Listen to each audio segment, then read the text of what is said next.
ஓடி வருகிறார். நம்ம ஓடி வருவதைக் கண்டு நம்ம உமையவளும் கனி எனக் குறித்தார். அப்போது அவளுடைய சிலம்பிலிருந்து 9 நவ ரத்தினங்கள் அந்த 9 நவரத்தினங்கள் 9 நவ கன்னியராக மாறினார். அதை அறிந்த நம்ம பார்வதி மனோகரன் அந்த பெண்களை மகிழ் மீது நின்று மகிழ்ந்தார்.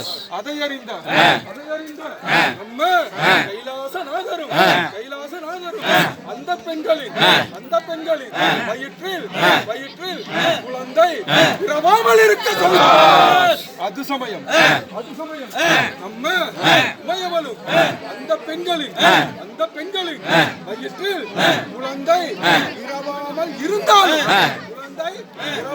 இருந்தால் இருக்கார்கள் புரிந்தார். அது சமயம் நம்ம சுப்பிரமணியரும் சூரனை சங்காரம் செய்ய ஏன் துணைவன் எங்கே கேட்டார். அப்போது நம்ம உமையவளும் அந்த நவ கன்னியரை அழைத்து அம்மா நீங்கள் அனைவரும் ஒன்று கூடி மாங்கல்ய நோன்பிருந்தால் உங்களுக்கு நவ வீரர் கொண்டு வாருங்கள். அப்படியே அந்த நவ கன்னியரும் ஒன்று கூடி மாங்கல்ய நோன்பிருந்து நவ வீரர்களை பெற்றனர். அந்த நவ வீரருடன் நம்ம சுப்பிரமணியரும் ஒன்று கூடி அந்த சூரனை செய்தனர். அந்த நவவீரர்கள் யார் தெரியுமா?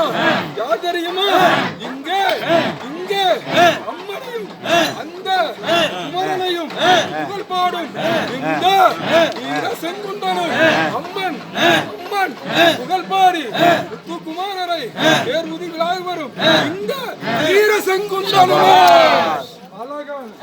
அழகான இந்த திருப்பூர் மாநகரிலே தோட்டத்து பாளையத்திலே புகழோடு வீட்டிருக்கும் அம்மையே, உன் பிள்ளைகள் நாங்கள் யாது பிழையும் செய்யாமல்